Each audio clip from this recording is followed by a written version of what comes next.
আপনি কি জানেন শবে বরাতের রাতটি কেন এত বিশেষ? এই রাতের রহস্যময়তা এবং ফজিলত সম্পর্কে জানার জন্য এই ভিডিওটি সম্পূর্ণ দেখতে থাকুন। শবে বরাত, যা আসলে হাদিসের ভাষ্যমতে মধ্য শাবানের রাত হিসেবে পরিচিত, মুসলিম সমাজে একটি অত্যন্ত গুরুত্বপূর্ণ রাত।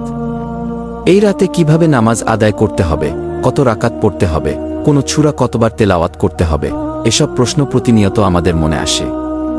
অনেকেই বিশ্বাস করেন শবে বরাতের নামাজে নির্দিষ্ট সংখ্যক রাকাত এবং সূরা পড়তে হবে, তবে এই ধারণা কতটা সঠিক? আসুন একটু গভীরে যাই।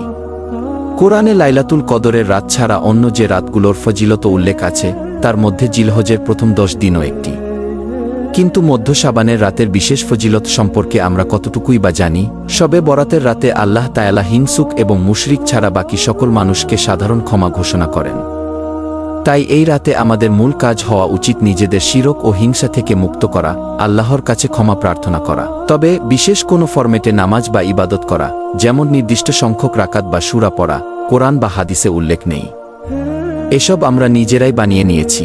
তাই অতিরিক্ত বাড়াবাড়ি বা ছাড়াছাড়ি ছেড়ে দিয়ে আমাদের উচিত আল্লাহর প্রতি খাঁটি মনোভাব নিয়ে ইবাদত করা এবং নিজেদেরকে ক্ষমার উপযুক্ত করে তোলা। আসুন আমরা এই রাতের প্রকৃত ফজিলত উপলব্ধি করি এবং আল্লাহর নৈকট্য লাভের চেষ্টা করি।